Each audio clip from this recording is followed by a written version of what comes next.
Welcome back, everyone, to another installment of the Whitetail Apprentice series. I'm your host, Josh Luck, and as always, I am joined and co-hosted by Christopher Leppert and Mr. Jacob Sklinner. Fellas, how you doing? What's up, buddy? Good. It's I know our listeners are listening to this in the morning, but it is getting late here. I think most of us are a little tired, but we're getting after it. But this is an episode that I think all of us have been very excited for. I know this is something that, Chris and myself have taken a kind of a deep dive into over the past couple of years, and I know Sklinner, we have all kinds of conversations based around this. But our episode today is going to be all around bedding, deer bedding, buck bedding. And in order to help us with this conversation, our guest for this episode is Mr. Aaron Warbritton. Aaron, how you doing? Good, fellas. Thanks for having me. Yeah, no problem.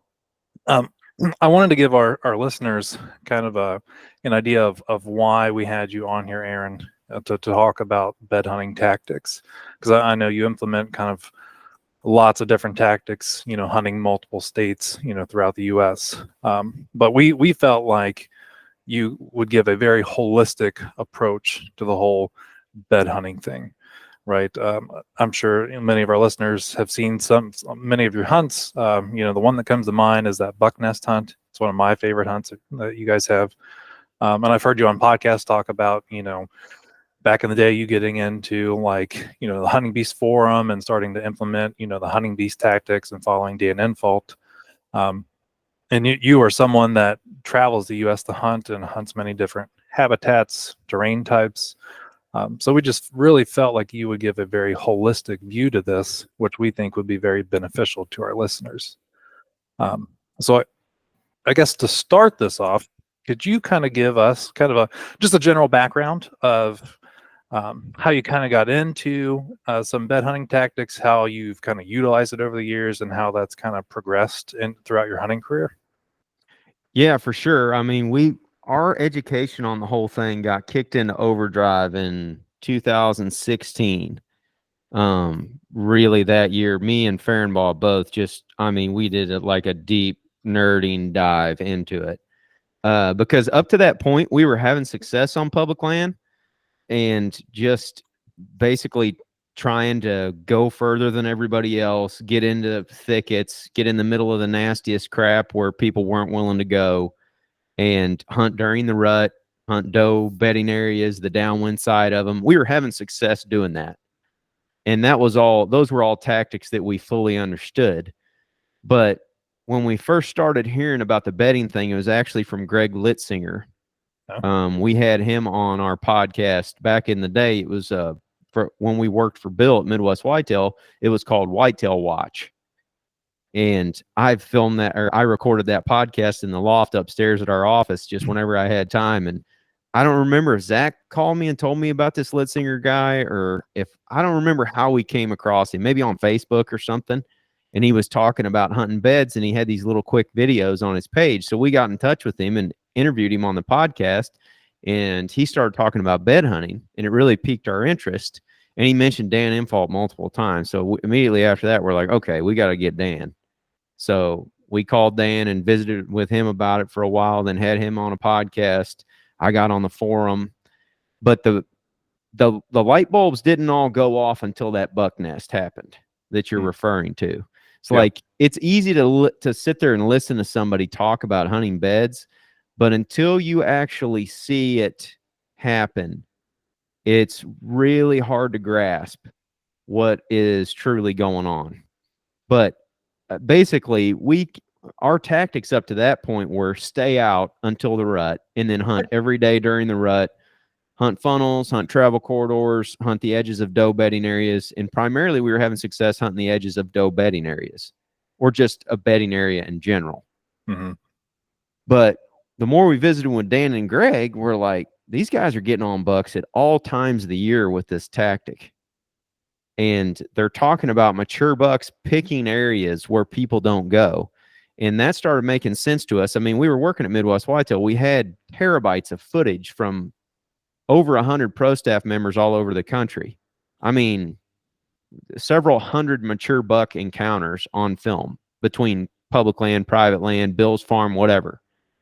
And when we started asking the question, why is this buck there and what's he doing there? In every one of those clips of those big deer, and then talking to our pro staff, and then talking to Bill, and talking to anybody basically that had a mature buck encounter, we started picking up little details that aligned with the whole bedding, I guess the bed hunting tactics. It's like that's the biggest thing, the biggest takeaway. If I ramble for the next 2 hours about this, the biggest takeaway is that mature bucks go where people don't.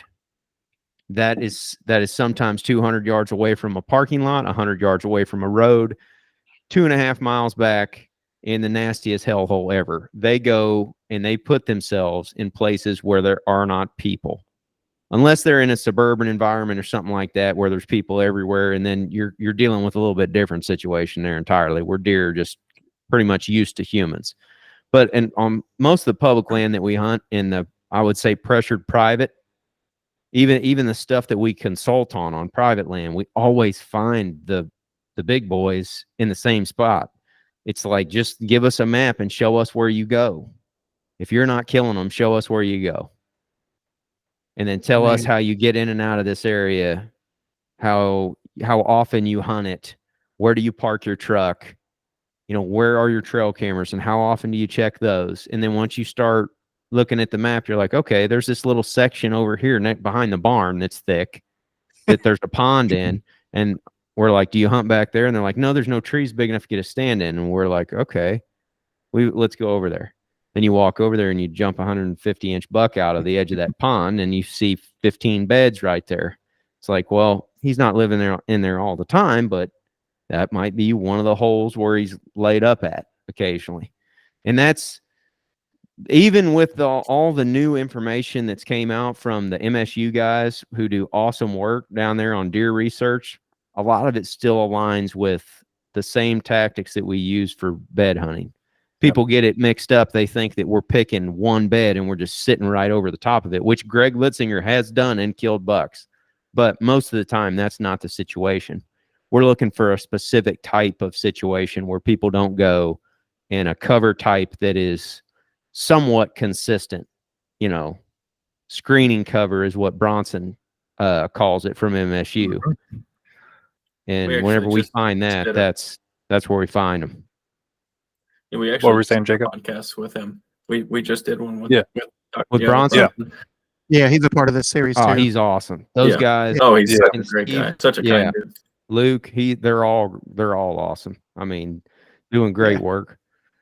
Yeah. If our listeners want to go back, I believe it's 2 episodes before this, we did an episode with Bronson Strickland, and we actually hit on that because they recently published a research article, and I think you guys, I don't know if it was you and Farrenball, I think was it Luke you guys interviewed and had on a podcast about that research. Yep. Yeah. We talked with Bronson quite a bit about that, and like you were saying, and they were talking about some of the studies where it just showed the deer just avoiding these areas where the people are hunting. They become accustomed to the pressure and they find those little holes just to work around it. Yeah, that podcast was excellent. I'd recommend anyone to go and listen to that. Oh yeah. I'm trying to shout out the number of the episode it was, Aaron, but I cannot find it. Found it on YouTube, but I don't remember which number it was. It's been a couple months back at least. Yeah. I feel like, but in that buck nest scenario, when the light bulb started going off, man, it was. So what light bulbs started going off for you there? That was the confirmation that Dan knew what the hell he was talking about. Okay. And he didn't need me to tell him that. I mean, he's got a wall full of deer to tell him that. But, we're down there and we're pretty skeptical because all the tactics we learned up to that point say to don't go in early October. Don't especially don't go into a bedding area. Lord, no, don't go in there. You're going to run the buck out, and you want to wait until the rut when he's up and moving more during the daylight. Mm-hmm. Which daylight nocturnal bucks, that's a whole nother thing. I could go down that rabbit hole for hours. But anyway, that's kind of a part of this podcast. So we'll get nocturnal and diurnal. Yeah, we'll get to it. But The buck nest scenario, we had a camera up close to the access where I'd been getting pictures of these 2 really big velvet bucks all summer. And about September 15th, we went and checked that camera and they were gone. They'd been on it for a month straight, about 2 or 3 times a week. And for the past 10 days, they weren't on it. So we're coming up to October 1st and it's opening day. And we're like, man, we were really hoping we could set up right there close to that camera and have some action, because this stuff is just real thick, monotonous creek bottom. We don't know where they're at. And I got to thinking back. I was like, dude, 2 summers back, I was walking that creek way back there in the middle of June, and I jumped a giant buck out of a bunch of just tall ragweed and grassy crap along the edge of this creek. I said, it's about, I don't know, 600-800 yards back there. And I'm like, you know what? I have never hunted that spot. I have hunted this whole area, and I have never seen one of these deer. Not once. I've got trail camera pictures of them. I've hunted in here 100 times over the last 6 years, and I've never hunted that one spot. And me and Farrenball were like, screw it. Let's go in there. It's October 5th or 6th or 7th, whatever it was. There was a little cold front that came through, but it wasn't much. It wasn't anything major. It was just, it was nice hunting weather, put it that way. With just a real calm northwest wind. We were like, we're just going to send it back there and see what we see. So we did, and we set up over top of that spot where I jumped that buck in June 2 years prior. And we ended up seeing over 15 bucks stand up out of that area. And 5 of them were mature bucks. They were shooters. And 2 of them were the big bucks that I'd had on camera all summer and that we had been hunting in there for 3 years. Wow. Do you think and they they just were went just, back there because of pressure? I do. I think there's a variety of reasons that they are in there, and that it's one of those locations that Dan calls a primary bedding area, which are really difficult to find. Like most of the bedding areas that we find are situational bedding spots or seasonal bedding spots or pressure bedding or whatever you would call it. This is a primary bedding area. The reasons why are because it has everything going for it. It is in a spot where people hardly ever go.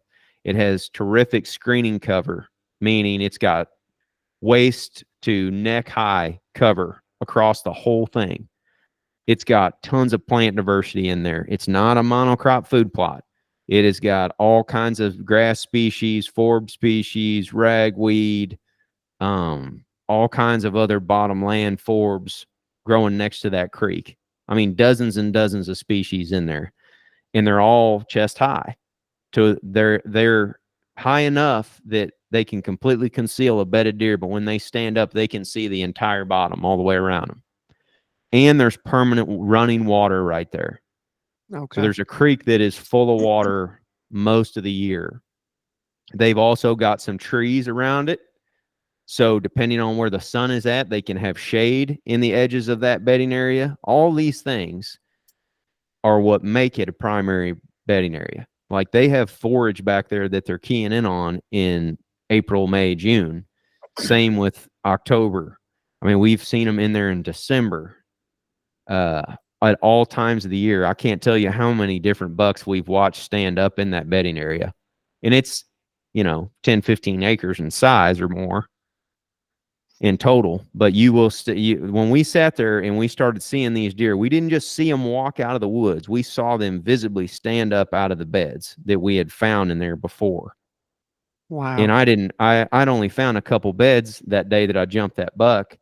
And I didn't really think anything of it because I find beds all the time. Mm-hmm. Yeah. But yeah, it has to have all those factors going for it and more even. Yeah. If it's going to be Absolutely. primary.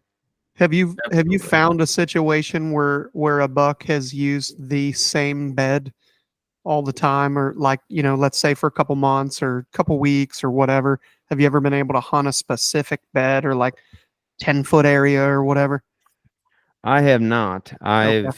I've hunted some pretty tight ones where there's a group of 8 to 10 beds in an area, I don't know, a good example would be quarter acre maybe or Okay. less. I mean, underneath like a big fallen tree, there might be 7 or 8 beds scattered across it. Okay. On all sides of it, and you'll see deer consistently stand up out of there. It may not be bucks every time, but Yeah. there will be deer that use that spot Chasing shade. often. Yep. Okay. Yeah, especially that's just the thing, man. With that area, even in a hot weather day, in a situation where deer aren't going to move very far, they're right next to that creek in the shade, in the edge of that grass and forb field is what I call it. It's just an old field is all it is. Sure. It's just grown up. You know, and as time goes on, if more and more saplings and stuff get in there, they'll still use it until they get up to a certain size where they start shading out all that early successional growth underneath, and then I bet you they quit using it to the same degree. How much has your knowledge on native browse exploded in the last few years? It's I still can't even scratch the surface of some of these guys. Like I was just with Kyle Leibarger at the Native Habitat Project. He's a freaking encyclopedia when it comes to that stuff. Him and I mean, he Alan can are just crazy. he can just look at any plant and just be like, yep. Yeah. Alan actually Holy is a part of crap. this series as well. And Yeah. he talked about protein levels of, you mentioned ragweed. Oh yeah. That was one of them. Yep. And we all hate it. They ate the hell out of Yeah. it. Yeah. Alan's episode is literally right before Oh, this, right. and we had mentioned a couple things in there, kind of like we were talking about, where you have that plant diversity. We hit on that, and then we had discussed like how bucks it's advantageous for them to have bedding in those areas because it's not like they have to travel far to go eat. I mean, they'll just stand up and start browsing right there because they have so many options to them. That structure is real important. Yeah. But I mean, that bedding area when we hunted it, man, it was just that night we got out of there. We had a huge buck come underneath us and bed right there, right after legal light. We just had to sit up in the tree for 3 hours while he just chewed his cud underneath us. Then he eventually stood up and walked back into the bedding area, and we slid out of there without boogering him. We had 4 or 5 other hunts within the month, and they're watching buck stand up. But when we got back to the car, it was 11:30, and we were both like, "Holy crap! People are never going to believe this." Like, they're never going to believe that we just filmed 15 bucks stand up out of one bedding area in the beginning of October. It's like it's the October lull. Bucks are nocturnal, right? Yeah. Yeah. It's like, oh, he's nocturnal. Oh, he's nocturnal. In fact, all 5 of those mature bucks that I had on trail camera were mostly nocturnal until we set up in the bedding area. And they were all up and moving way before dark. Right. And they don't have much of a reason to leave that area with that biodiversity. They didn't either. Cool, warm. Yeah. A lot of those things too. Like when you have plants like that are, it's not, I don't know how to describe it really on a scientific level, but it's like a greenhouse in some of those areas where you have ragweed and you have, cattails, other kinds of grass like that. You step out from kind of an overgrown area. You call it like, for around here, it's like a monotonous overgrown buckthorn or hardwood oak islands and stuff like that. You step out into that in the summer and you're like, holy crap, it's like 20 degrees hotter. Well, when you work that edge, deer being creatures of edge, they have not only that food that they want to step out into in that hot terrain and all over underneath, but you have temperature differences for whatever they feel like they need at that time of year, which makes sense. And I wanted to point out that this buck nest is, everyone's seen this video. You've probably had the spot ruined several times over by now by viewers and stuff like that, which, it happens, but it's a rarity. Like this is a legendary spot. And I want to kind of make a differentiation for our viewers between what we call a high priority bedding area and a typical bedding example, where if you were to target a buck in a bedding scenario, it's usually not that you're going out of state and you're finding a buck nest within a couple of days. Like it's a really cool example to see, but it's not always for our viewers. It's not always the thing that you should seek to find if you're going to start hunting beds, because you may be spinning your wheels. Aaron, you've been hunting for a long time and you've probably found, how many scenarios would you say you found that line up like the buck nest? Oh, very few. Very few. Just a couple. And they've been in much different areas across the country. That is one thing. Like I think there is some consistency in that. If you have all of those factors together, you can find something like that, but it is extremely rare, like what you're saying. I mean, it's 9 out of 10 times we're finding the seasonal bedding or the situational bedding. That's what we're hunting. Yeah. In the buck nest, it did get ruined immediately, like not long after that. But what we noticed is people came in there, they put cameras up, they hunted it, the bucks left, they hunted it, they left. Bucks came back. And then we hunted it. There's some questions we have teed up that are kind of along those lines of like, I don't want to put the cart in front of the horse here, but it's like a chicken and the egg kind of conversation. Like, is this nature or nurture? Like, are they learning from, and we'll get into the more specific later on, but kind of how a deer learns to adapt, or if it's predisposed to live in a certain area. It looks like, you're advocating for adaptation in this kind of example where, they're adjusting to what they see. But for our viewers, like, all these questions probably go without saying. We're talking about mature bucks here in most of these questions. So again, if you're not necessarily after a multiple, 4.5, we'll say 3.5-year-old plus deer, there are some things that maybe in the way, Aaron, that you're answering these questions, we're going to specifically gear them towards mature bucks. So, there's other ways to utilize these tactics, but I wanted to touch on something that fidelity, like Bronson Strickland talks about a lot.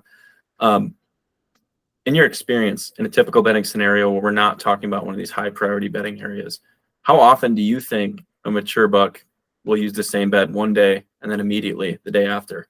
And how does that change when you're considering in a bedding area, let's say an acre in size? How often do you think that truthfully happens?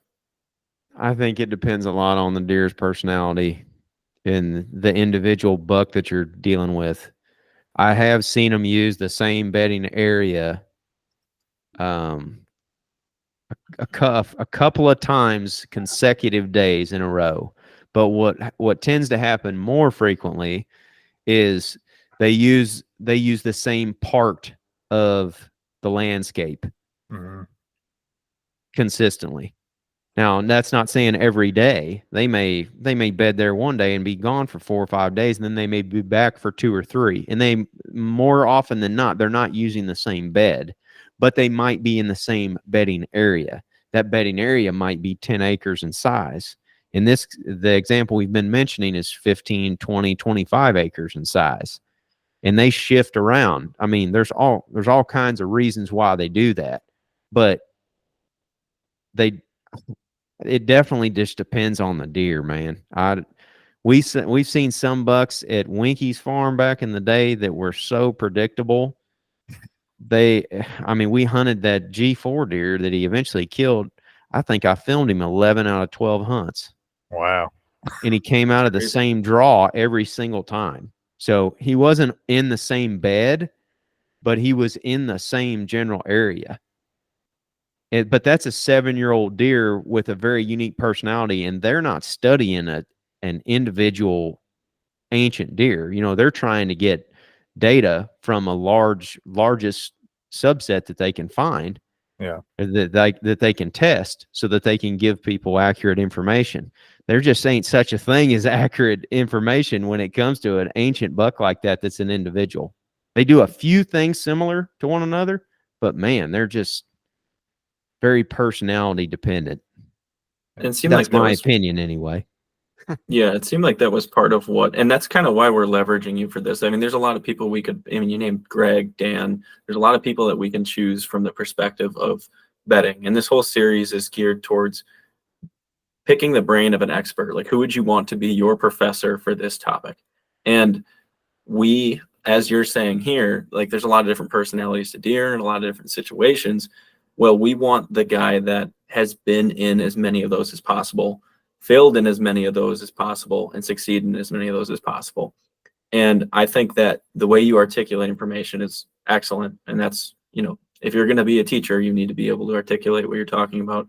But all of your examples, we can point to videos and we can point to all these different experiences that you're going to be able to speak to as many viewers' situations as possible. And I think that's extremely valuable for our listeners here.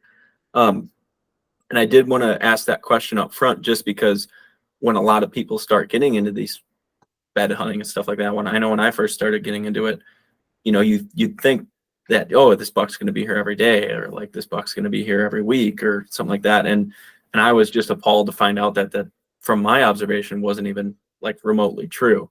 And it, I felt deceived, but the more you dig into it, the more you see, all right, that's not really the message that's going on. And kind of exactly what you're saying here. Dr. Strickland talked about bucks that have higher fidelity or more loyal to their areas, and bucks that are more roaming. So I think it's really cool to see the science point back to the observation. Mm-hmm. One thing I would like to ask him, because the thing that we have consistently seen more than the specific deer example is just the quality of the site. So if it's a high quality bedding area, we will go in there consistently and see bucks. It may not be the same buck. It will be a different buck entirely. But if we have to look at the landscape and say, okay, where's the X on where we're going to see a mature buck today, we'll pick certain, some of these locations and go in there and often see a mature buck. That's how we've had more success on these encounters that you're talking about. I mean, not killing them. I can show you a dozen examples of failing miserably crunch time, and a few where we have killed them, but the same areas over and over, and those take years to develop. Like you find them and you bump a really big buck. Another real good point that Dan used to make a lot was, if you spook a really big one, pay attention to why and think about why he's where he is. That may not help you kill that individual buck, but that may help you understand how older bucks use this particular area in the future. And we've found that to be true in a lot of situations. So kind of going off that, when you're finding some of these scenarios, and it may depend on the situation, and the circumstance or the reason why the buck is bedding there, but do you feel like there's a certain kill window? Like if you find one of those areas that are somewhat consistent where these bucks are bedding, like is there a certain time that you got to strike, or does this vary depending on the deer? A little of both, but what I guess what I try to look for is a known bedding area or a suspected bedding area.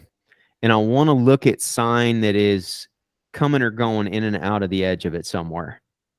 Sometimes we've done that by hanging cameras over scrapes to monitor activity. And, other times we've just seen tracks or fresh rubs or whatever. Feeding sign, if, a particular oak tree starts dropping acorns, then the bedding area gets hot. But on multiple occasions, we have checked scrapes in particular on the edges of those bedding areas. And we've went in there on like October 5th, looked at the scrape. Nothing's really touched it yet. Licking branch looks kind of old, like it hadn't been messed with. Let's come back in a week. Week later, October 13th, October 12th, buzz in there, scrapes opened up, licking branches broken, big fresh track in it. Okay, let's hunt the bedding right now. And then we go and hunt it and we see a big one. And I'm not saying it's the same deer. I don't know if it is the same deer. In some cases, we've gotten pictures of them over those scrapes because we know at some point that it's going to open up in October and a buck will move in there. And he may not, they may have just started using it for any one of a variety of reasons that I don't understand. I just know that I'm looking for that sign to tell me if they're there or not. And sometimes it's not a lot of signs. Sometimes it's only one set of really big fresh tracks. But that gives us the confidence to go in there and hunt. Okay. Yeah. I feel like a lot of southern guys kill big deer off of tracks. Basically, they don't get the sign that we do here in the Midwest. And every single one, I hunted Alabama this year, so I called everybody I knew, trying to squeeze them for information because it's just so different in every single one of them. Well, we look for a big fresh track crossing a slough or a ditch, and I'm like, okay. And that's pretty much what it was. Their sign down there actually is honestly kind of terrible because I think I think their testosterone levels are lower due to all the stress from the dog hunting and the rifle seasons and all that. I don't know that, but it was just like we were down in Alabama during the peak of the rut for that area, and it wasn't even like it was like beginning of October here. They didn't care. It wasn't like that. I thought some little moron 2-year-old would run by me and I couldn't buy a deer to save my life. We've seen the same thing in the South, across Mississippi, Alabama, Georgia. Same thing. It's just like a trickle rut that just doesn't ever really seem to peak, and you just are kind of hunting and not seeing anything for a week, and then all of a sudden you see 3 bucks chasing one doe, and it's just, going gangbusters. But it's not like that every day, and the sign is very, very hit or miss. But we're always looking for that structure,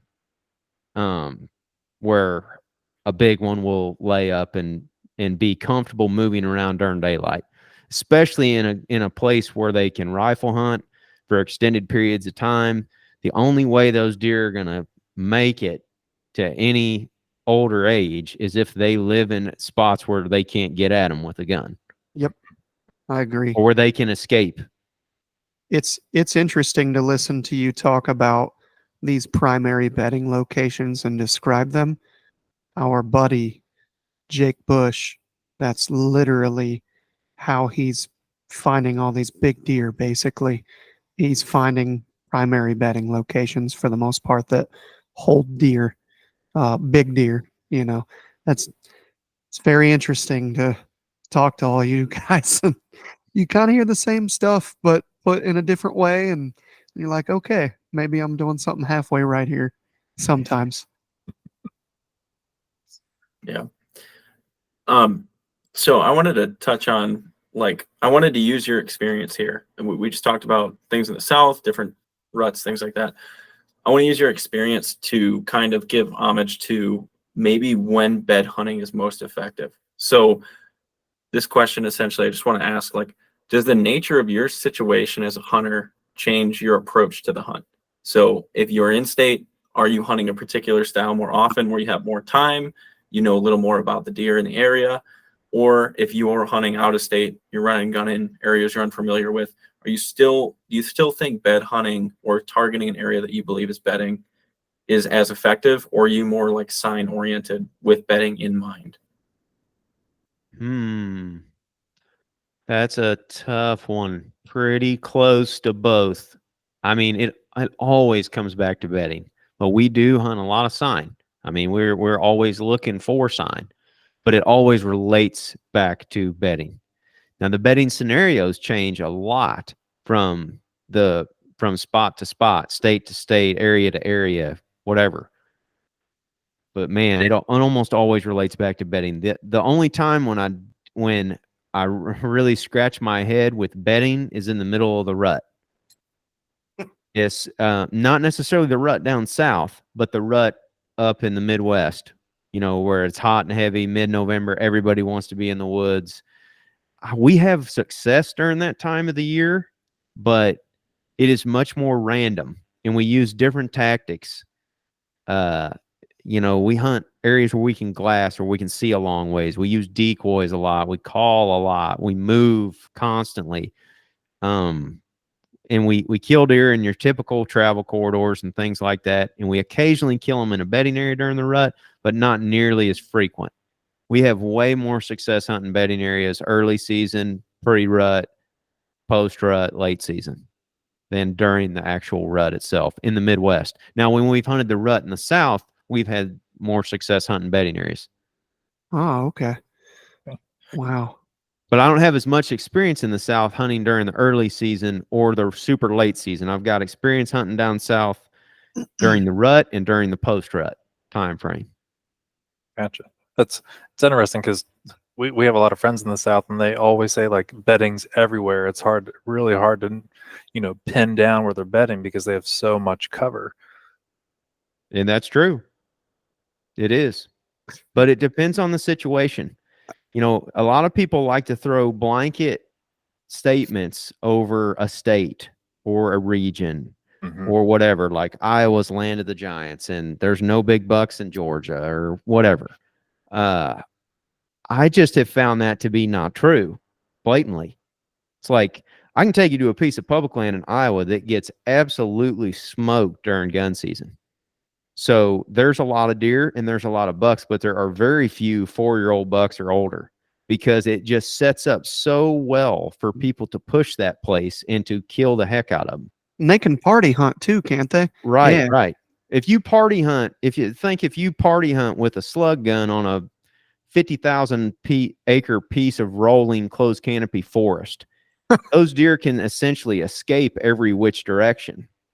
But if you party hunt and drive in an area where the patches of cover are really thin and linear, where you can surround them very easily and push the deer out, you can murk them in those.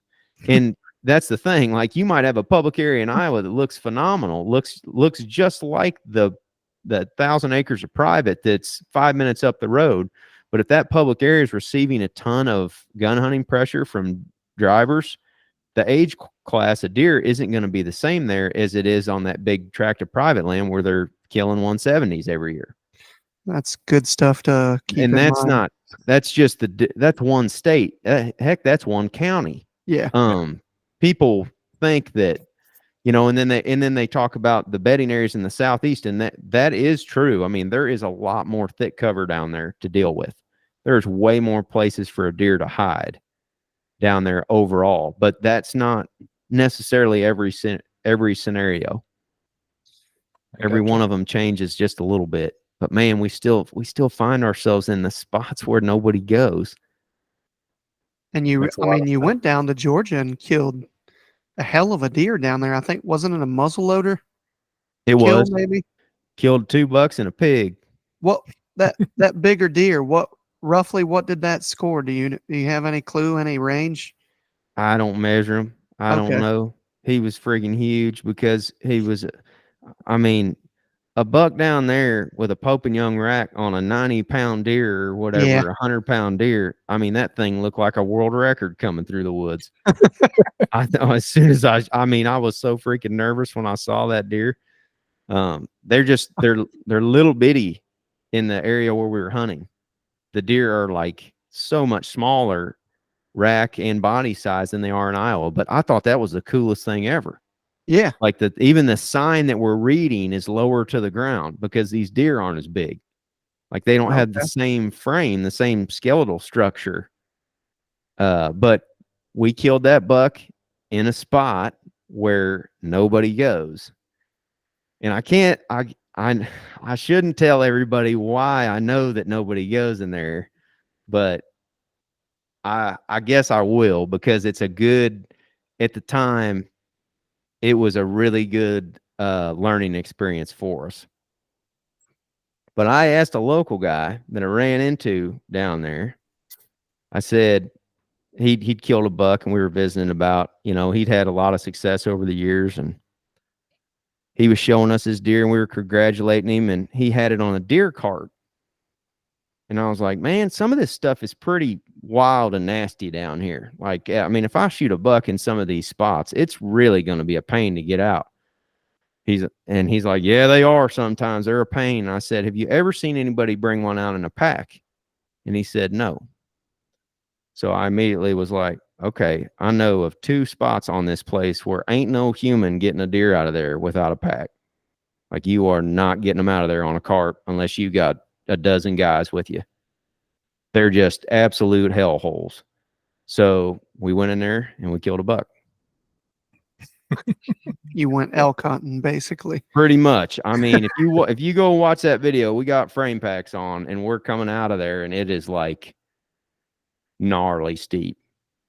Man. But he told me that he's like, I'm hunting here for 25 years. I've never seen anybody take a deer out in a pack. I'm like, well, then probably ain't nobody hunting down there where I'm trying to go, or very Yeah. few people. We went in there and we killed him.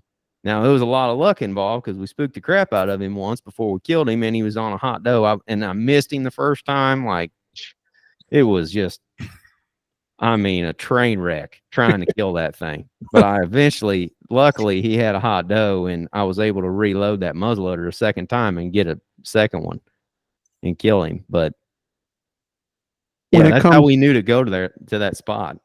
I'm going to go off topic a little bit and piss these two off. But when it comes to whitetails, kind of the mobile hunting scene, if you will, do you feel like there's been a really, really good frame pack made for whitetail hunting like that? Maybe not just for whitetail hunting, but a lot of the lighter weight elk packs work fine. Yeah. They do. It's just, we always got to look because some states don't allow you to pack them out. Some states you have to have the whole deer.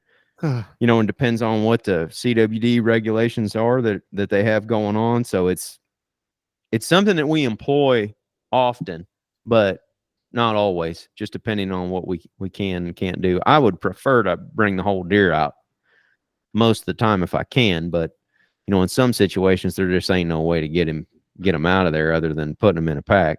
Yeah. Without breaking your back. So we really like those mystery ranch packs. Those have worked out well for us. They're pop-up series packs. Yep. Especially for whitetails.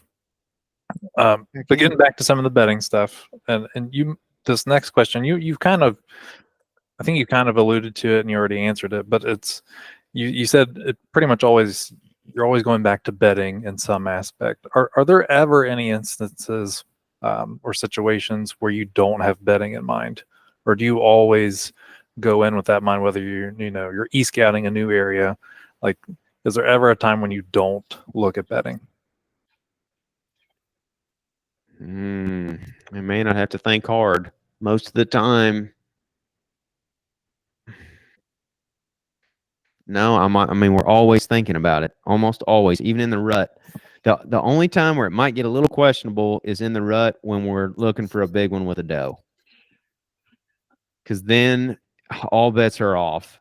I mean, you're looking for little out of the way spots like a waterway next to a parking lot that nobody ever goes into, you know, where a big one would push a doe in and keep her corralled all day, because he don't want to be during that time of year. If there's a primary bedding area, for example, and there's a bunch of deer using it at all times of the year, the biggest buck on the property ain't going to want to push a doe in there.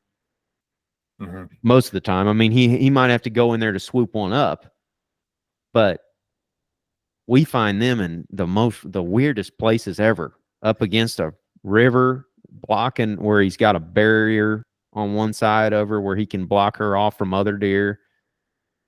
We found him out in the middle of open fields, bedded with a doe. The thing is just covering ground until we see him. A lot of people will sit in a funnel and they'll wait on the big 6.5-year-old buck that they got pictures of 2 weeks ago through the middle of the rut. And if he's the big dog in town, he's got the doe most of the time, especially if there's quite a few of them in there. Like if there's a hot doe anywhere in his zip code, he's going to go in there and he's going to boot off whatever buck is on her. And as soon as he loses her, he's going to go and rinse and repeat. Do that again. That's my theory on it, at least. I don't see those big giant bucks up just cruising willy-nilly in mid-November. They're usually with a doe. We'll see. We've killed a lot of nice ones that are cruising, but they're usually not the big dominant buck that's in there. They're usually like satellite bucks that are real nice deer that are younger, that are, you know, traveling like crazy. I mean, if you hunt Iowa in the rut, you'll see 2-year-old bucks until you're blue in the face. I mean, they're all over the place. Yeah, man, that always seems like those older bucks just they kind of have the lay of the land. They know where to go. They're just efficient, right? They'll go from doe group to doe group without not too much chaos to their travel. I feel like that's a good way to put it. Yeah. But everybody expects them.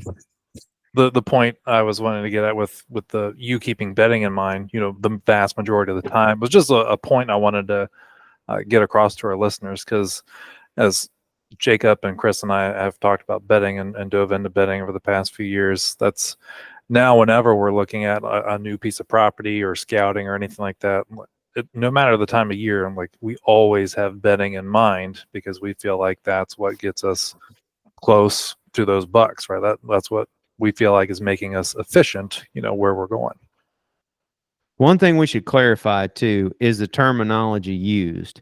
Like if you talk to John Eberhart, he may not say bedding, he may say security cover.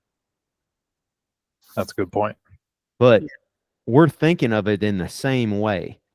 Mm-hmm. Just like Bronson and Steve will say screening cover. It's the same thing. That's what I'm thinking of as bedding.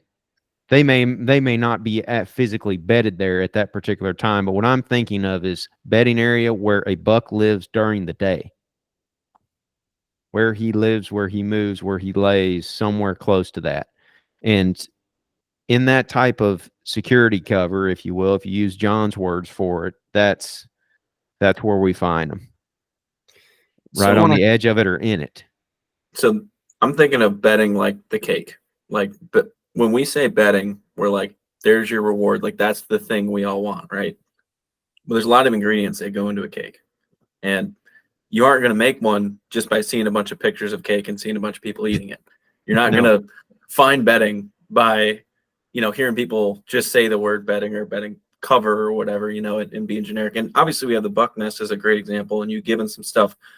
But if we're to really simplify this down for the listeners, and you had to pick maybe 3 to 5 things that when you see it on a map, you see it in person, or you see it scouting on a hunt or whatever, says that is bedding and that's where I want to target the deer. What are those things that you're looking for? I'm looking for the structure of the cover. Chest high cover, whether it's high stem count, woody stuff or grassy stuff. I don't know. I mean, you go down south and it could be a 5-6-year-old pine thicket that has got that structure in it. And then I'm looking for diversity. So I want the structure, but I also don't want it to just be an impenetrable wall of the same stuff. Ideally, it's kind of dirty and messy. It's got little pockets and holes that are shorter that have forbs growing in it. There's a tree or two here or there. There's permanent water somewhere close by. That's what I mean by diversity. And then the third thing would be wherever people aren't. So I'm trying to read wherever people aren't or where people have overlooked. And sometimes people, when they hear that, they'll have the tendency to pick up a map and they'll say, I'm going 2 miles back there to this far back corner. And guess who else is doing that? Everybody else that runs into that parking lot is saying, okay, nobody's going to go back here. I'm going to strap my boots up and I'm going to hike in. Well, it doesn't matter if it's 200 yards from the truck or 2 miles from the truck. If people are in there, they're going to adapt and move. And they'll come back, but not usually if people are in there hunting it. So those would be the 3 main things that just off the top of my head. That's perfect. That's great. Yep. I mean, that gets some actionable items for the listeners to key in on as they're going here. One thing that you do a lot, and you've said this many times, is you drive around a lot. You use your truck a lot when you're scouting, particularly in new areas, but maybe even an area you've been, just get an assessment of the pressure.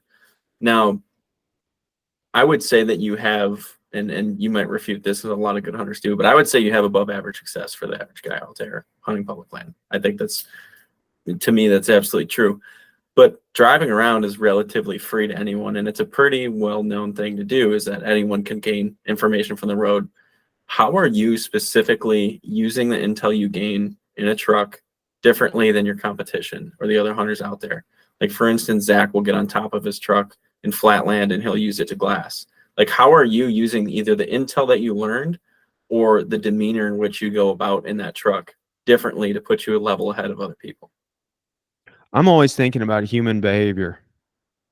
So I'm thinking about your average typical, and this goes down to the nuts and bolts of it. You're looking at psychology almost. Like, I think about that when it comes to hunting. I think about that when it comes to business. yeah, when it just comes to life in general, I'm thinking about your general human behavior. So when you applying that in real terms to the hunting situation of driving around, okay, I'm driving down a road in Illinois. Just use that as an example on a piece of public land. Can you legally park on the side of the road here? I don't know. So I need to go figure that out. Most people may not even think about it. They may just park in the parking lot and then hike to wherever they're trying to go. I'm thinking like, okay, you can park on the edge of the road here. So that means I can hunt anywhere off of it. Or in a lot of situations, you cannot park on the edge of the road because it's a major highway and it's really difficult to bail off in there. So how do I get in there? Do I need to get dropped off by a buddy right here to go over there? Do I need to ride my bike in here and then lift it up over a guardrail and hide it in a culvert to get down in here? How do I get into this little area? And the more time that we spend there driving around, especially on the weekends and the heavily pressured times, the more we learn. Because you'll see spots where trucks pull off consistently, one after another. And you can also see where their tracks are.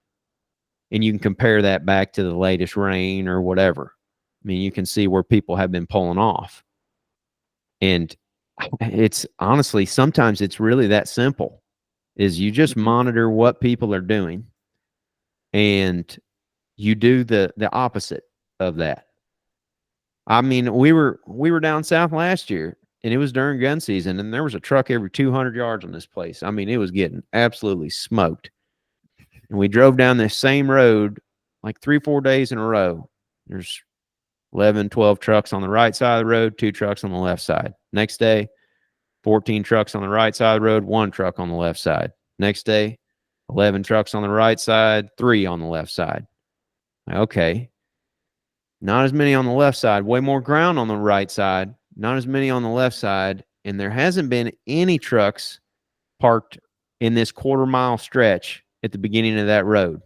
And there's only a little sliver of public over there that ain't but 40 acres long, but it looks pretty good as far as habitat's concerned. There's some oaks in there. There's probably some acorns. There's a little bit of thick cover real close to the road. Let's go in there. But when we go in there, we ain't going to park right there. I'm going to park on the right side of the road with everybody else. I'm going to zip over there and check that spot. And what do you know? There they are. 2 or 3 That's bucks awesome. in there. So that's what's going through my mind. And that's just, that's one of many examples. And it's not to say like that's the, the golden goose, if you will. That's what you need to do is go around and count trucks. It's just every situation is a little bit different. And I pick up more faster by reading human behavior than I do deer behavior. So I'm more The human efficient. condition. Yes, I'm more efficient by trying to understand people and how the people hunt that area, because that changes a lot. I mean, we talked about party hunting a while ago. There's some states where that's a long-standing tradition. So the deer, that's going to affect deer in a different way than if you go to another state like Missouri, where you can't party hunt and where you do deer drives, but most of the time, the first half of gun season, people are sitting in a box blind or a deer stand with a high-powered rifle trying to look over the biggest open area that they can because they can shoot 400 yards. They're not thinking about trying to get in a cedar thicket with a 45-70 in open sights. Like, that's where I want to be. I don't want to be in no box stand where I can see 500 yards and see 15 does and 2 spikes. I want to be in a cedar thicket where I'm going to see 1 deer all day, and he's going to be a moose. And I'm going to try to shoot him at 15 yards. So it's just reading that behavior of what people do and I guess trying to invert that. Sure. That's great. Do you feel like you could pick a type of terrain or cover and a pressure amount where bed hunting is most effective?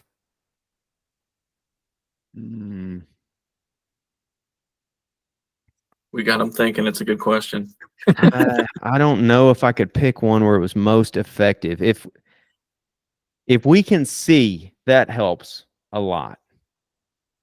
So if we can observe, that, I mean, that just shortens the learning curve tremendously. I love Sure. reading sign and getting into big woods and figuring it out, but it does make it a little more difficult when you're tackling a giant area that is nothing but woods, and you have to go almost exclusively on sign, especially early in the season, because you just can't see very far. Sure.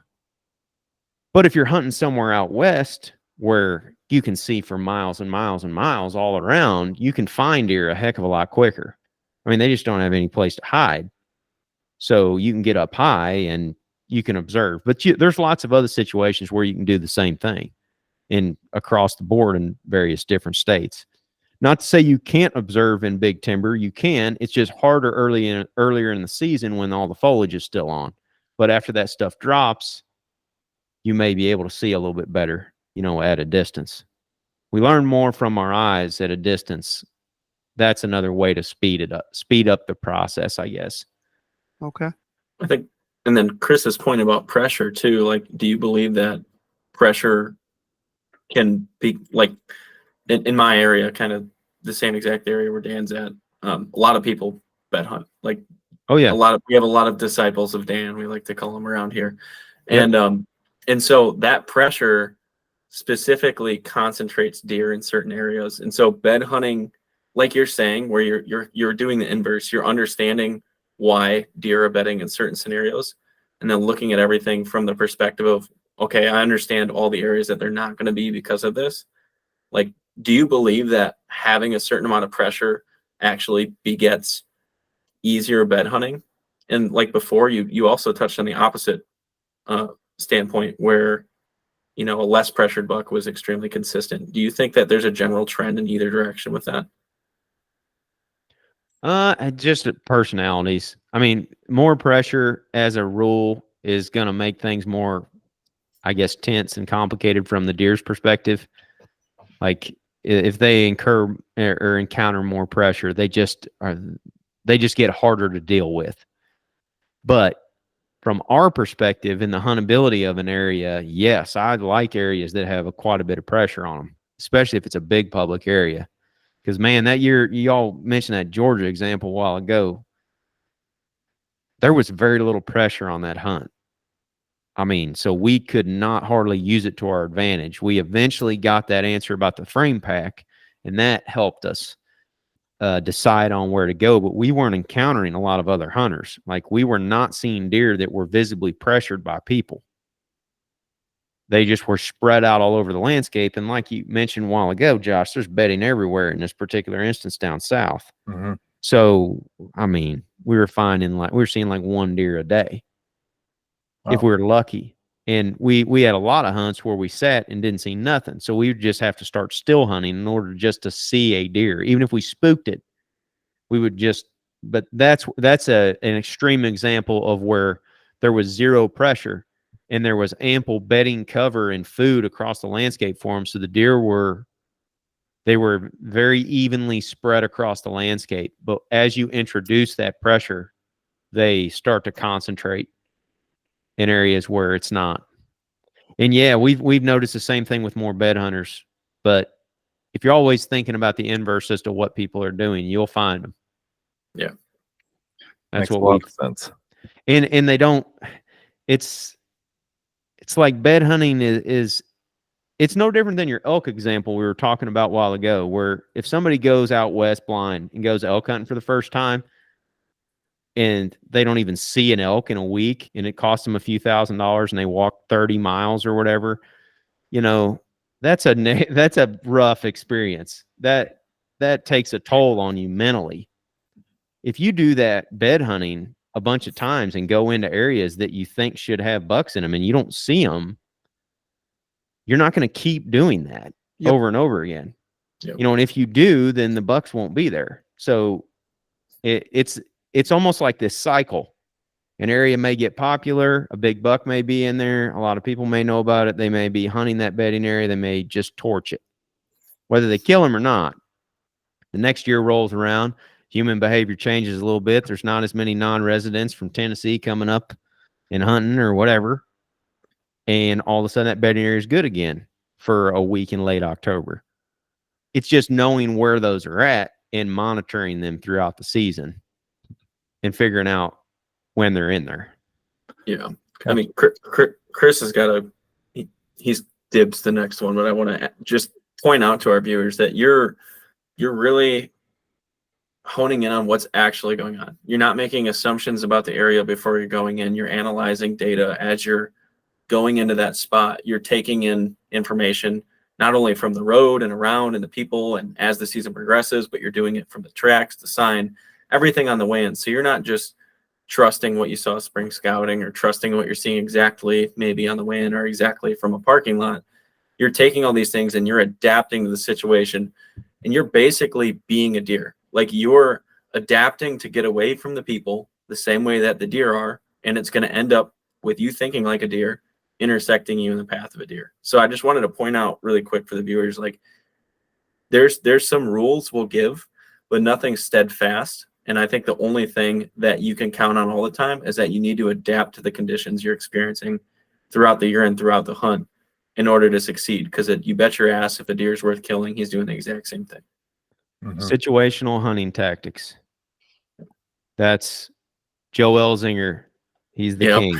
Yeah, you got he's the freaking G. The professor. Like, you got to. I haven't talked to Joe for a couple years, but I probably learned more from him as a single individual about deer hunting than any other human. Yeah. Wow. Like, just from the Hunting Beast forum and talking to him a lot and having him on a few podcasts.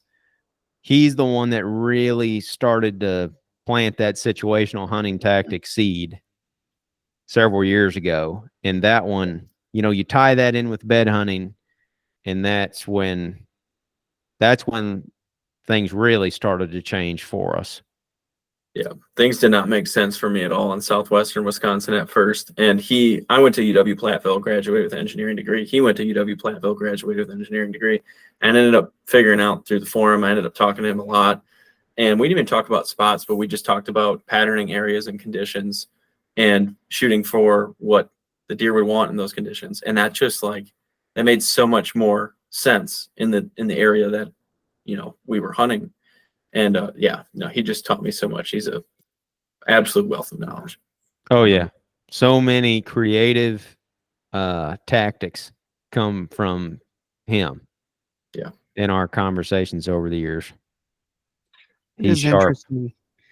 You keep talking about how it comes back to bedding. You keep mentioning diversity, and you keep talking about basically the human condition and sort of doing the inverse of that. And then you also talk about what you brought this up at the beginning and then mentioned it another time or two, and it kind of struck a light bulb for me, is asking yourself why. And I think that's huge. It was huge for me when I started asking. I hunted small parcel private, so there wasn't anything to read. It was a transition area, and we'd see does and little bucks. And I always wondered, why don't I see big deer? And they have no reason to be here. They're not stupid. But when I started hunting public land and learned to ask why, man, things just started kind of coming together a little better. And it's just interesting to hear every single person we talk to that gets on good deer consistently says the same freaking stuff over and over. Well, there's a lot of people listening that will be on small tracts of private that really struggle with this, and I can relate, because I grew up hunting on my grandpa's farm where my dad lives. It's like 100 acres that he bought back in the 70s, my granddad, and me and my cousins and some local folks all hunt the property. But for years we've always had lots of deer on it and just an occasional nocturnal picture of a big buck. And if you're stuck on that property and you can't move off of it, then yeah, the big buck that's using it is going to predominantly use it at night. And you might see him during the rut if you got some does around, but you're stuck unless you start changing the habitat. Mm-hmm. Or you do something different entirely with the management of the property. I mean, what I noticed when I was hunting that farm year after year, and then all of a sudden my neighbor told me I could hunt his property. It's a couple 100 acres right next to it. It's mostly just old overgrown cow pasture. And there's occasionally deer that come out of it, but I got pictures of a buck 2 a.m. on my food plot at the farm, And after we had been talking about this bedding stuff and where do they go, we're like, okay, we're diving into my neighbors. And we went back in the back of that pasture in some gnarly chest high grass, and that sucker stood up at 60 yards. Never hunted there a day of my life before that. That was first time I'd ever hunted there. And that was the biggest, oldest buck that I had seen hunting that property in 20 years. And it wasn't on my farm, because that's where our stands are and our food plots and Yeah. stuff. Like, that's where we go. We'd ride the Ranger up there, and fart around and whatnot. Nobody goes in the back of that cow pasture. It's not a cow pasture anymore. It's all overgrown, nasty stuff. And all the bucks I'm getting pictures of, well, they're coming from there across the road or whatever. So we get that a lot, though. Whenever we mention nocturnal bucks and bedding, people are like, well, I'm on 80 acres and all I get are nocturnal pictures or nighttime pictures of big bucks. Well, that just means that big buck's probably not bedding on your property very often. Yeah. Had a private farm surrounded on three sides by state land here in Ohio. Pretty popular YouTube channel, might or might not hunt out that way, but I would have giants on camera all the time at night, and I hunted, and it's a far drive and a decent hike for being private, and I never ever saw a big deer in daylight there, but would have giants at night all the time. And now I don't even waste my time going there because they have no reason to be there in daylight. There's no cover whatsoever. There's no reason for him to be there. But moving on, is there anything in particular that you feel like helps you out big time that you're looking for on a map, as far as, maybe identifying bedding, access, pressure, or even maybe a time of year to hunt? This is going to be a generic answer, but it's all situational. I can give you examples and illustrate it, but it's hard for me just to tie a ribbon around it, in an easy fashion. For example, if it's late season and you're in the Midwest and a blizzard comes through and the wind's out of the north, I'm looking for thermal cover that is south facing or southeast facing. So cedars, pines, stuff like that is obviously not dropped leaves. And it's south facing where they can get out of the wind. And if I can couple that with some diversity, like a winter food source, which a couple years ago was honey locust pods, which they really eat a lot in the snow around us. We had thermal cover. It was facing southeast during a blizzard with that hard edge of honey locust that bled out into a pretty weedy, grassy creek bottom. And we went in there on a whim. We just looked at a map and we're like, boom, right there, east facing thermal cover. It's going to be down and out of the wind. I mean, it's a 40-mile-an-hour wind blizzard, snowed 15 inches in a night. I mean, ridiculous. But we went in there the next day and they were completely stacked in there. I mean, all the deer, bucks everywhere. And they I don't know if they had been there. I don't surmise that they had, because they never had to be there until that front came in. So the situation is what led us to that spot. I always get trail cam videos of them sucking down big locust pods all the time in late season. Yep. Glad you went with locust pods at the end of that. Jesus. Yep. Going back real quick, because I feel like some of our listeners are going to have questions about it. We talked about the pressure, and how sometimes it can wear on an area, and then the bucks move out, and then as the pressure decreases, they might move it back in, and it kind of goes back to what we said earlier, as far as I had the same thought when I was hunting when I was younger, as far as like staying out, don't bump them out of this area. They're going to, go on to the next property, or they'll blow out to the next county. Right. So from your experience, how much damage do you really think like bumping a buck from a bedding area does? And I guess we could talk about it in terms of whether it be like wind bumping, sight versus, him smelling you. What are your experiences with that? They smell you and it's rough. If they catch a real good whiff it's almost the opposite of what you would think reading the deer's body language. Sometimes if you bump one out of there and you see them just kind of easing off and stopping and whipping their nose in the air, and you're dropping milkweed and you can tell the wind is blowing at them, they are figuring out what is going on. It's just taking them a little bit to pull all that information in, because that's how they analyze everything. Their nose is our eyes. They're processing information that we can't even comprehend with their nose. So if he smells you and just eases out of there, that's usually a bad sign. Like he just realized there's a human in this bedding area or in the area where he was comfortable at, and now he's going to change things. But if you're going into the wind and you bump them and they don't smell you, then you stand a real good chance of killing them either in that exact same spot almost immediately or just in the next available secure area. They don't go very far. If you talk to the dog trackers, you learn a lot too from them. It's like whenever they're tracking deer, where do you usually find them? And they're like, oh, within 200 to 400 yards of where the guy stopped tracking. Well, that's what they do. They see danger. They run 200, 300, 400 yards to the next secure area. They settle back down and they lay down, or they just chill out or whatever. That's where deer drive pressure is a little different. If you're driving deer and you're shooting at them and you're basically having that negative interaction with them over and over and over again, that pushes them the hell out.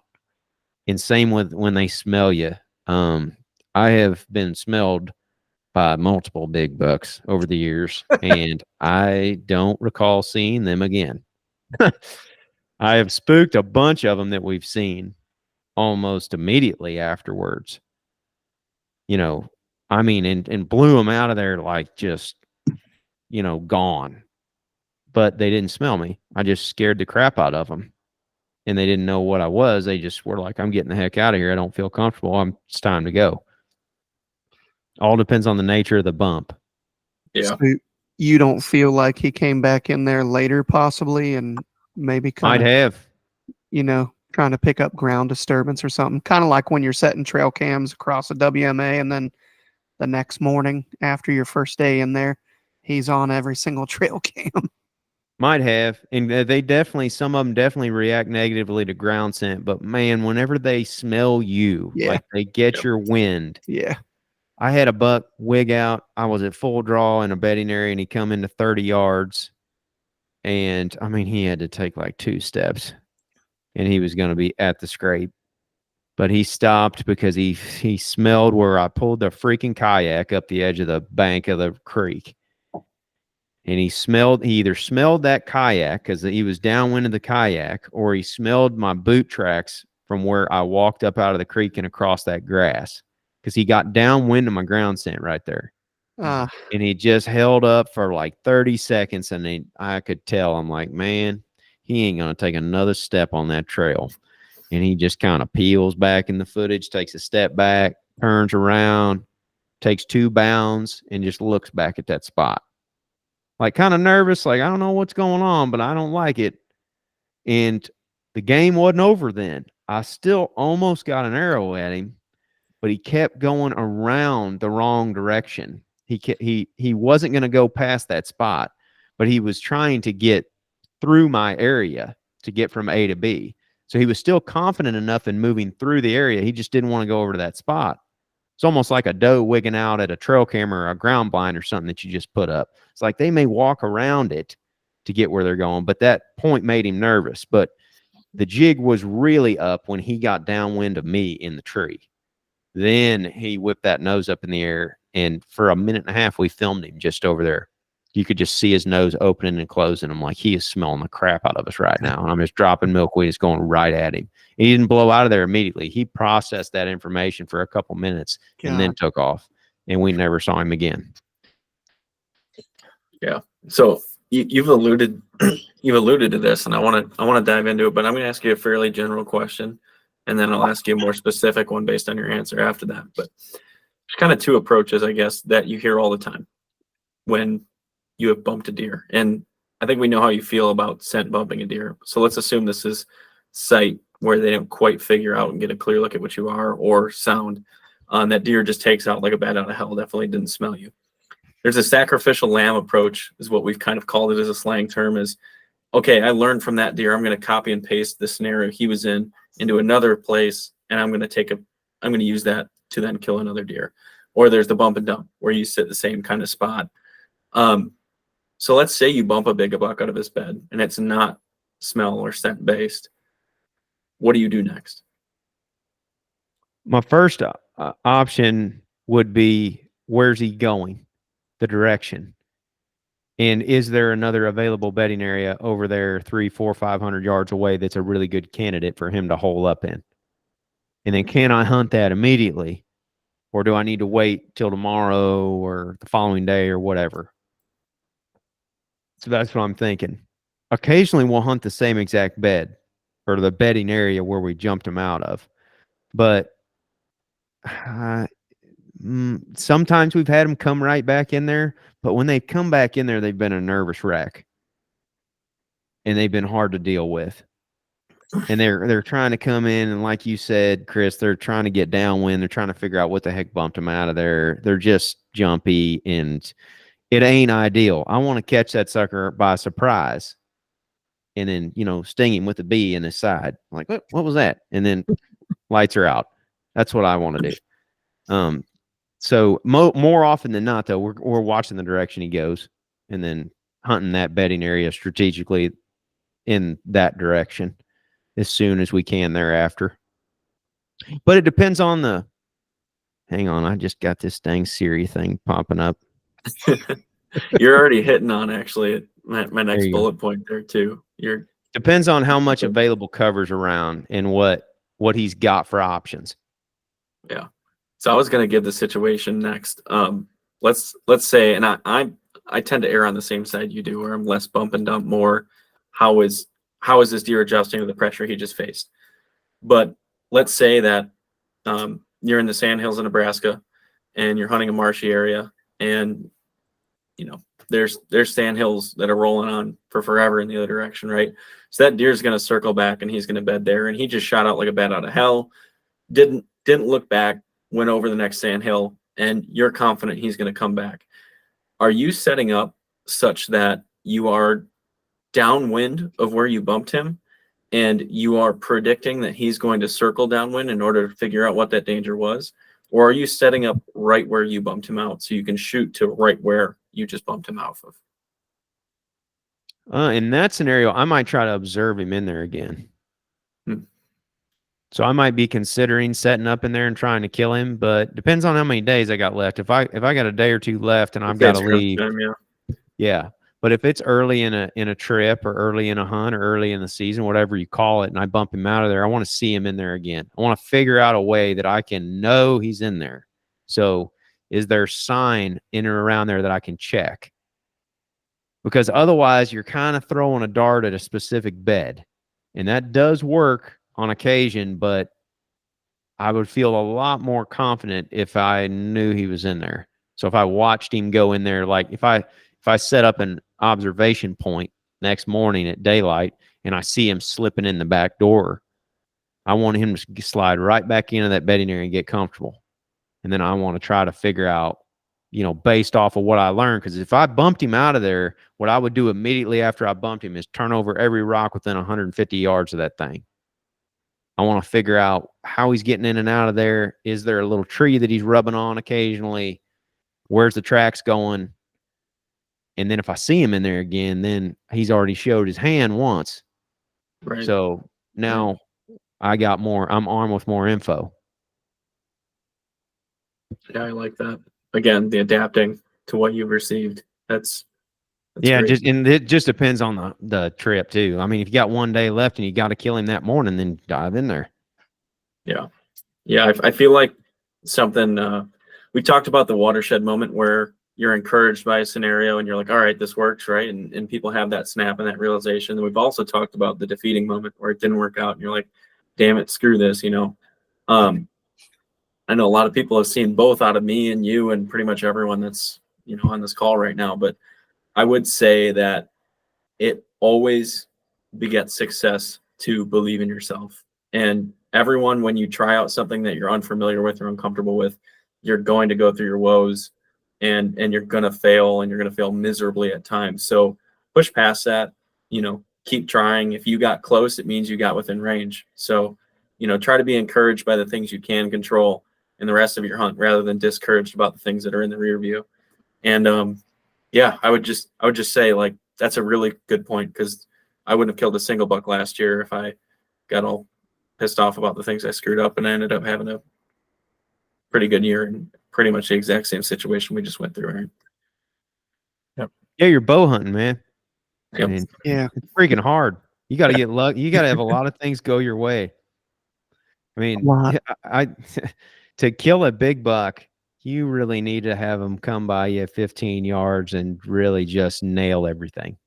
Wind's got to be perfect. He can't smell you catching him. Like when we think about the big ones we've killed over the years, we've done something to fool them into the hole to die at that point.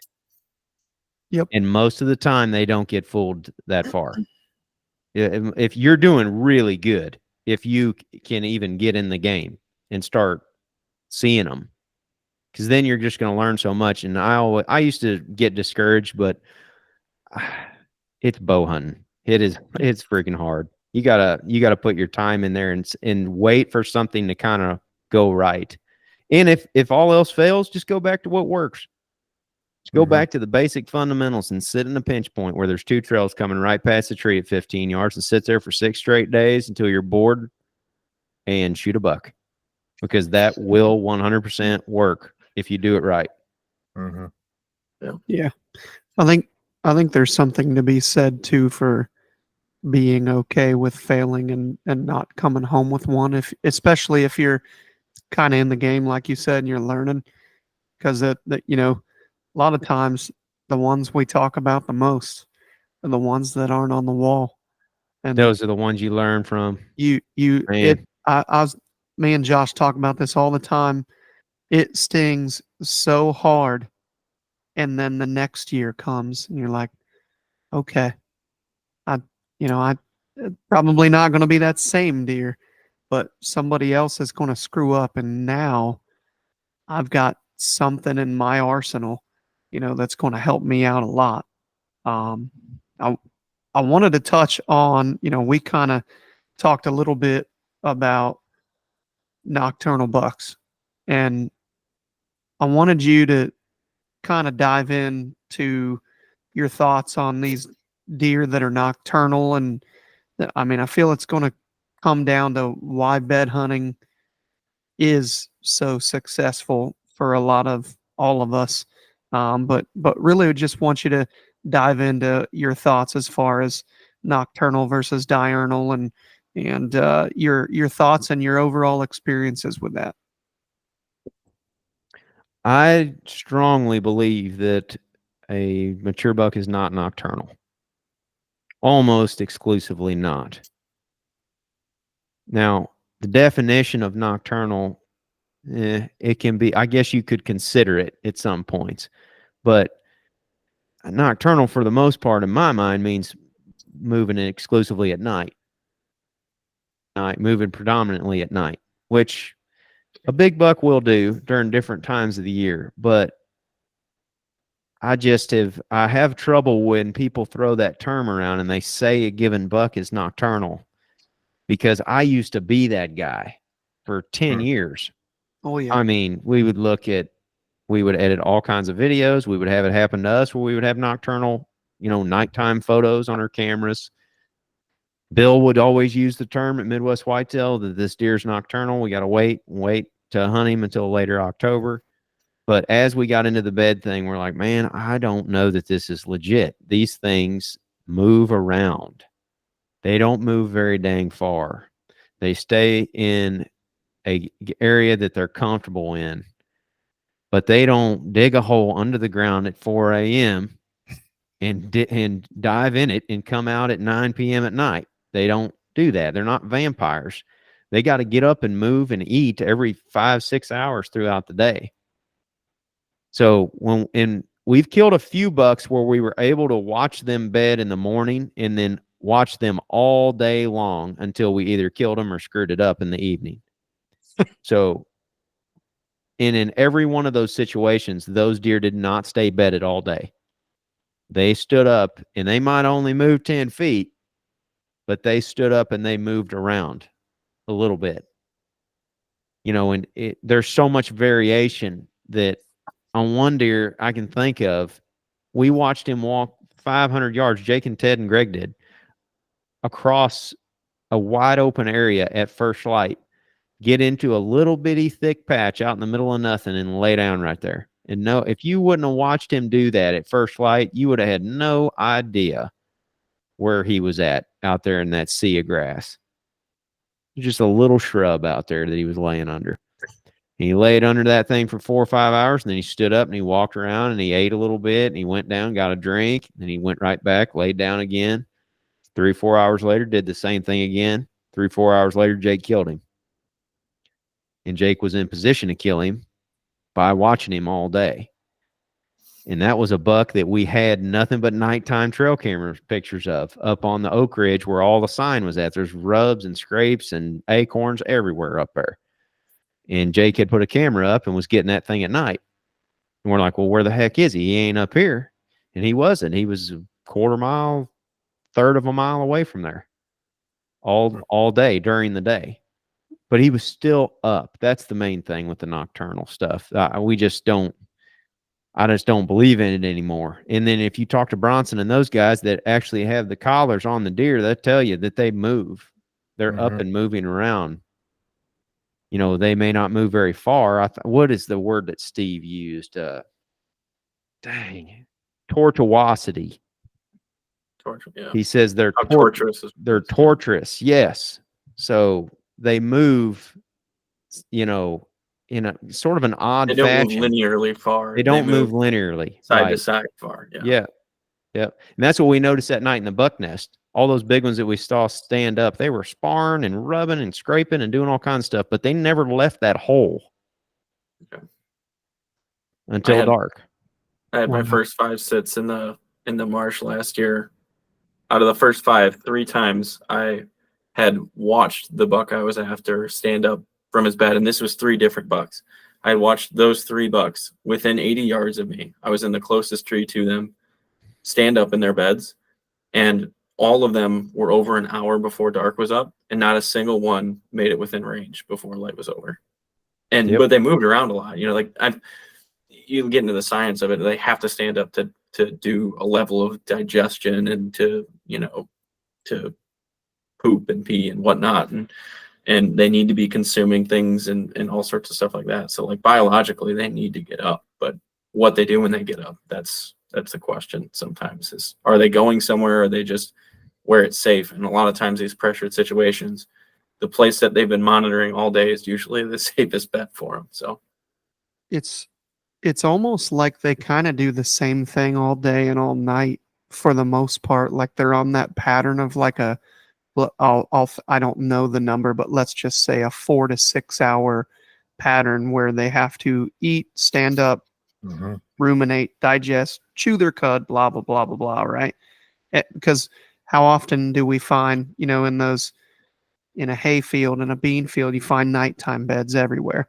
They're literally bedded down out there, which makes sense. I mean, if you're down low, they've got a thermal advantage. Everything's dumping down to them, and you know there's nobody around. But it's crazy because you find beds, and then everybody gets excited. Oh, I found a deer bed. I found a buck bed.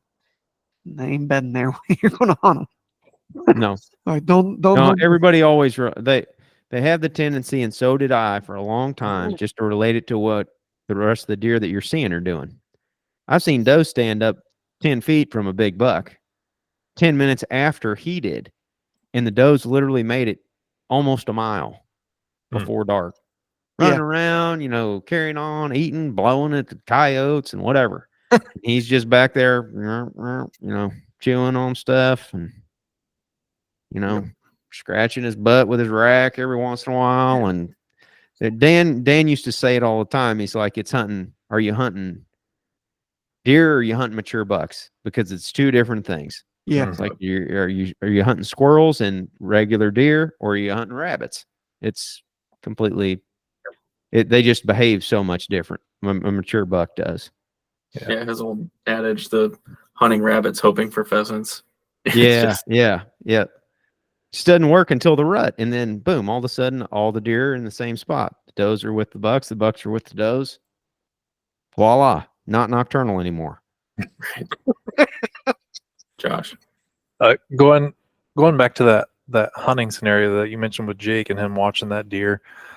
So a couple things popped up off of that. And you had mentioned that oak flat where you had gotten the pictures of the buck at night and there was a sign up there. So theoretically, we'll kind of, I'll try and paint this picture to people. So pre-rut time frame, you have an oak flat like you were kind of just describing, and you stumble upon extremely fresh sign. Like let's just say it's a scrape, it's the ground's pawed, maybe there's pee in the scrape, and it's fresh, like it was made that morning or something. But all around this flat, let's say there's bedding cover 200 yards from that spot, but it's all around. So in that type of scenario, would you hunt the fresh sign, anticipating the deer to come back there? Or would you try and make an educated guess on what the most likely area for him to bed is, and then go set up closer to where you're anticipating him bedding? What time of year? Pre-rut. Midwest. So you get close to Halloween? Yeah, Or so let's say you're in the mid-October? Midwest and it's like October 25th or something. Is it a front day or is it just an average weather? Average. Let's say it's an average weather day.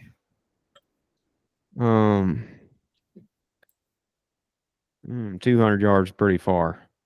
Mm-hmm. If you're trying to kill a big one, if you're trying to kill a deer, I'd sit right there. And I often am. I'm not that picky. Like if a nice 2 or 3 year old buck comes by me at 15 yards in the kill hole, he's in trouble most of the time. So if I'm trying to kill something, I'll probably sit that scrape. Especially if if I've got multiple bedding options within 200 yards. Ideally, it's a front day though. Front day, they may get there. Mm-hmm. Especially if it's in a situation where you can blow a consistent wind over it, like on the top of a ridge cap or something like that. There's a big feed tree right there with a bunch of acorns that have just fallen, so there's fresh feeding sign everywhere. A situation maybe where does and young bucks could get in there early in the evening and make him feel more comfortable to come out before the end of legal. That I would start to consider hunting that then. But it would have to have a lot of those things going for it, where the bedding areas wouldn't. Okay. If I was trying to kill the biggest buck on the place and I could get set up along the edge of that bedding area with good entry and exit without blowing the feed tree or the spot where the scrape is, I might try that. But it's all going to depend on the quality of the setup that I can get in there and how easily I can get in and out. Because all those factors play a role. If that buck makes it to 80 or 90 yards during daylight and he sees several does up there, he may just march right up there. Mm-hmm. And push him off, and you might kill him with 5 minutes left. That's close enough where you really got to think what's going on in that given situation. It gets much farther than that, though, and I'm going to be in the bedding. Okay. How would you determine which bedding to set up on if it was kind of all around this area? Will that just depend on like wind, pressure, all the above? Yeah. If it was in a hill scenario, definitely would depend on wind. That would help. It might depend on past scouting. Ideally, if you were in a marshy or a flatland scenario, if they tended to bed in one spot, if you see sign coming from one given direction, even if it's not much sign, I mean, often you can cut those trails that might be coming to a feed tree or a scrape like that, and they might be torched with tracks, but they're all small tracks. You know, they're all does and fawns for the most part. But then you see a rub in the distance down through the woods 60 yards away that's fresh. It's got bark on top of the leaves that just fell. And there's a big track going from that rub right straight towards a little thicket or a little island or whatever. That's where I'm going. Makes sense. As long as the wind allows. I would rather hunt over the scrape in the situation that the wind is consistent and my setup is really good than I would hunting the bedding with a questionable wind. Okay. Every time I've hunted with a questionable wind, now this could just be with me because there's always two people up there, whether I'm filming or whether I'm hunting. There's always two guys. So it's just two scent wicks up in a tree, pretty much. And I have found that when I'm self-filming or I'm hunting by myself, I don't get busted near as often by a deer's nose. And I think that's my guess. I could be wrong. I think it's because we have twice the amount of scent in the air. So anytime where that wind is compromised and I can't blow a consistent wind, it doesn't necessarily have to be coming straight away from the deer. It's just got to be consistent. I hate it if it's inconsistent. Cue up the scent reduction crowd to come mob us now. Yeah, I don't know what to say there. We have got an entire deep dive on the debunking of the myths with it too. So we're used to the audience being triggered by our scent discussions. Yeah. You get on scent free and broadheads and arrows and yeehaw. Uh-oh. Oh God. Here come the emails. Yeah. How often do you find bucks bedded in super monotonous terrain, prairies, huge fields, gigantic bean fields, etc., stuff like that? They'll bed out there, especially in a bean field, ag scenario. But it's often just a little bit of diversity. It's like a waterway out there, or a weed patch in the shady side of the field or something. It's something just kind of screwballing out of place, and then boom, there they are. They're standing up. I have the most difficulty in big monotonous woods. I think you're right there with every single human being that exists. That's a very tough one to tackle. Yeah, I'd rather hunt them during gun season, late season, or the rut than early season, even though you can have success hunting feed trees during early season. Or at least we have a little bit, but more just hunting for deer than big bucks. I think you got to kind of get lucky if you're going to get there's so many options for them. Yeah. Often to bed in, and they stand up and they can eat acorns. Right. Yeah. Monotonous, low, thick cover that you really can't get a stand in has been just insanely good around here, with everyone picking the island or the willow patch right off of it, or just it. Yeah, I don't want to touch on it too much. It's actually been so great because especially when you get in areas that you can't set a stand, when you're on a property that you can set in a stand in other areas on it, it's just, no matter how intense you are, a lot of people are really hard to get away from their stand. They are. They got to have a tree. Yeah. Yeah. That's why I really like those like old growth fields you find on some WMAs, or the fields that they just might have burned and now they're 3-4 years old and they got all that cover and there's no trees to get in. Those are spots I really like. Look at Greg's hunt on your guys' channel in Ohio, 4 or 5 years ago or whatever, where he's in that damn middle of like a CRP field or something with some cedars. It seemed like he was there for hours, and I don't think he ended up killing that buck. Full draw several times. I was actually in Iowa. Oh, that was Iowa? Okay. Yeah, we about drowned that morning in our kayaks. Damn.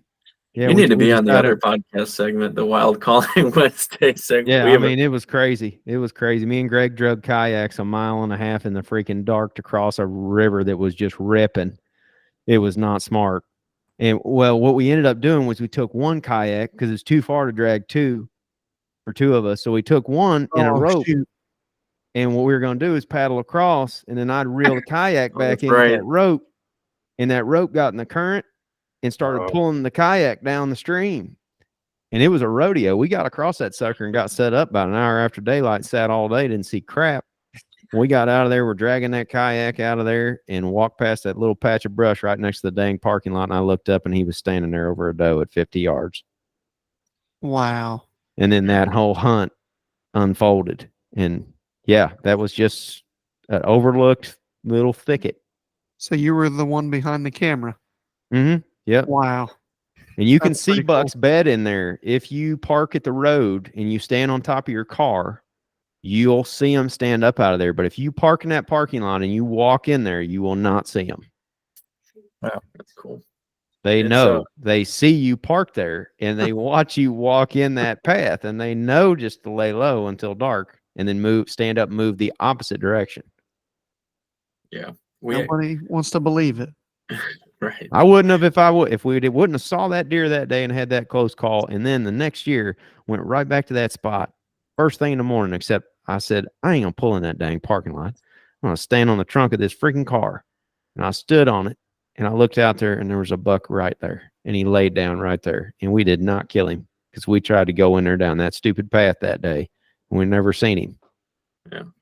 That's cool. We just debuted a series actually today that's dedicated to crazy outdoor stories. Like a lot of guys, like obviously you shared camp with Dan, but like when you share camp with Dan, like he tells just the craziest freaking stories that, like, I feel like all these guys that spend so much time in the outdoors have all these crazy occurrences that have happened to them, but everyone's like busy asking them about tactics and they're showing their success and failures and stuff like that.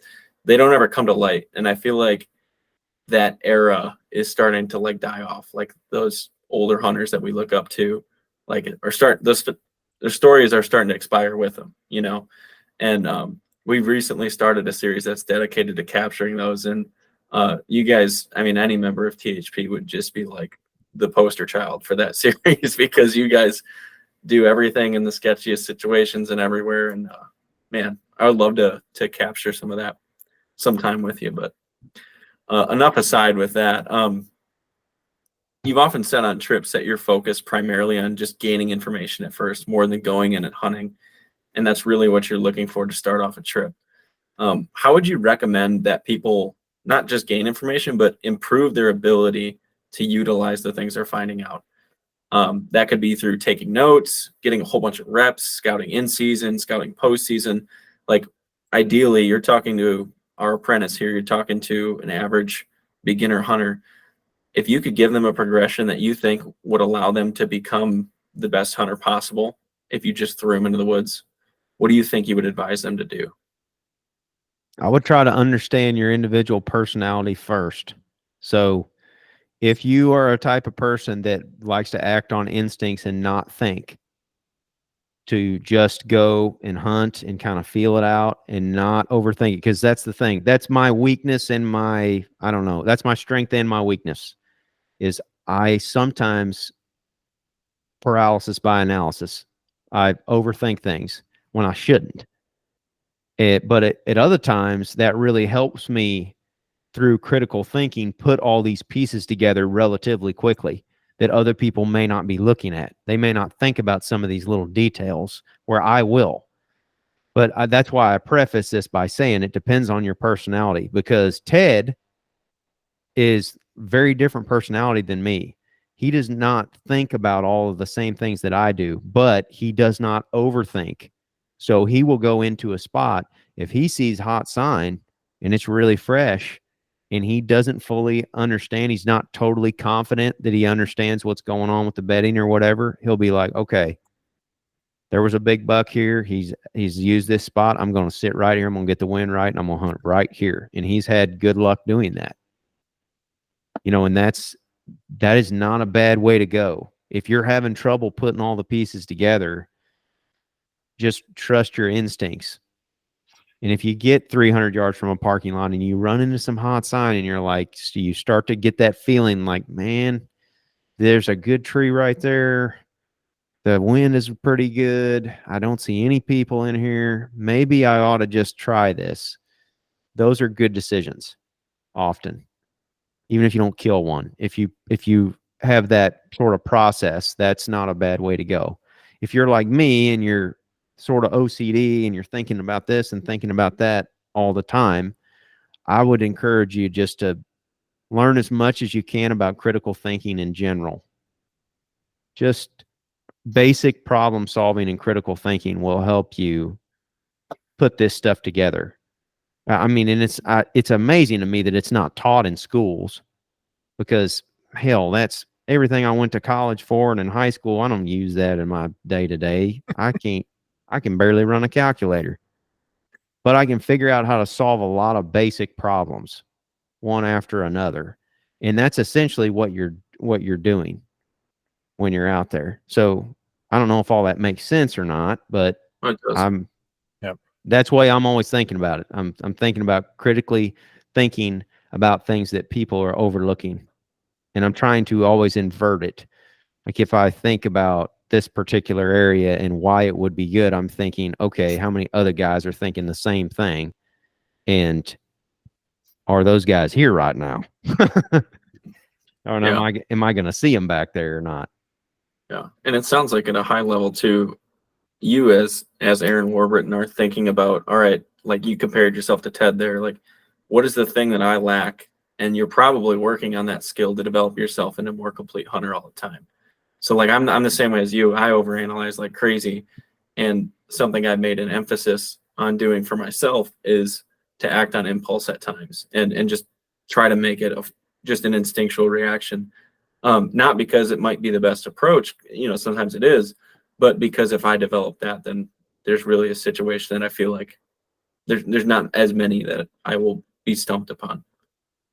Oh yeah, definitely. And that's why I like, if I can, to hunt with Ted and Jake, or Nick, because they'll slow me down when I start getting ahead of myself. They'll be like, hey, hang on a minute.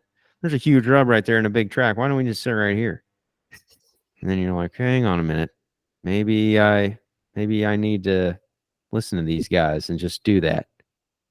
Yeah. They kind of scale back a little bit, and then I can add a little bit to them to say, well, I think you ought to think about this one other thing, and then you can see the light bulbs turn on and they're like, oh, okay. So it's a good compliment when we work together as a team like that. Me and Zach sometimes me and Zach will overthink stuff, both of us. But if we're hunting together with our buddies or our team members or whatever, we all know each other so well. We know when we're going too far down the rabbit hole, and sometimes we can reel each other back in a little bit. Yeah, that's awesome. Yeah, Chris and I, when we scout together, I enjoy scouting with Chris, and I think he enjoys scouting with myself.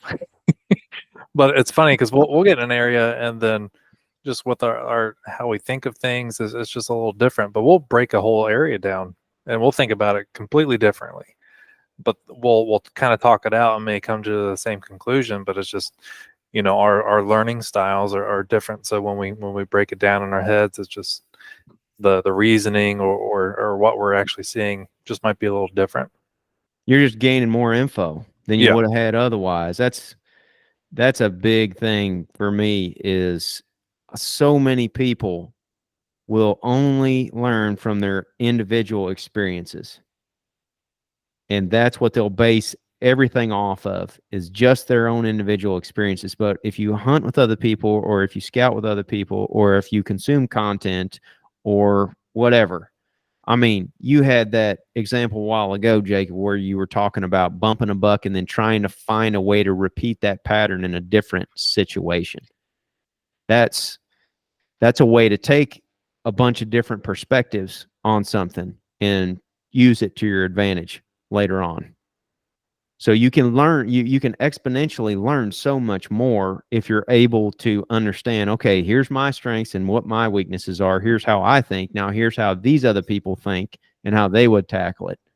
That just gives you so many more ideas to go off of. Expands your learning exponentially faster too than just learning solely upon your own experiences. Yeah. I would say my learning over the past few years, just with talking to more people and scouting with more people, just the learning has just been exponential compared to like if I was trying to do it by myself. Mm-hmm. We'd be trash still. We wouldn't know anything. Like, I don't know. You hear of people all the time talk about like podcasts are just regurgitated bull crap and YouTube's just a bunch of influencers. And I'm over here like, I killed a booner on public land last year, and I would not have done that without podcasts and YouTube and making buddies and all this and learning from them. Like, nobody was coming to teach Chris how to do anything at all without me trying to learn in that way. So I think there's a lot of good opportunities for people to learn from other people, and I would encourage them to do it every chance they get. That's the advantage you have with modern technology. Oh yeah. Amen to that. Well, Jacob, you wanna hit us with one more question? We'll kind of Sure. wrap things up a little bit. Yeah, sure. So there's a couple other questions that honestly that we have that you've pretty much touched on, so we're not going to go like too far into the weeds with it on this one, but I really like where this is going and the concept of learning and becoming a better hunter and working on your own weaknesses. There's a lot of people that we know out there that are really good at one particular thing, and they do that thing and they hammer it into the ground. I said this in my seminar, but there's some people that have a circular, those little kids' toys that you fit the circle block into the circle hole and the square block. They're really, really, really good at putting that square block in the square hole. But every time they get to a circle, they try doing that same thing and it's not going to happen, right? And so what I kind of want to wrap this up with is we've emphasized so much how important bed hunting is and relating things to bed hunting, but we've only touched the tip of the iceberg of becoming a better hunter. Let's say, technology goes away tomorrow and everything like that. If you were to give everyone a piece of advice on what will create the most successful hunter in any given situation, what behavior, what characteristics would describe a hunter that is going to succeed until the end of time, regardless of what the trends are or the tactics they're using, what do you think that the most successful hunter exemplifies, maybe as a personality or stylistic or what their general outlook and demeanor is? Joe Elzinger. I mean, the purely objective thinker that is more focused on learning than killing.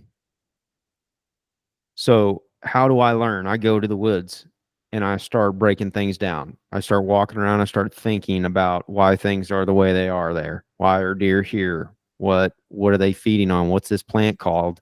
You start putting all of those little nuggets in your brain. And if you're an objective thinker, if you're not a square peg in a square hole guy, and you're an objective thinker, you're going to learn and become multidisciplinary, where you have the ability to adapt to varying situations. That's the main reason why I love hunting public land, and specifically new areas.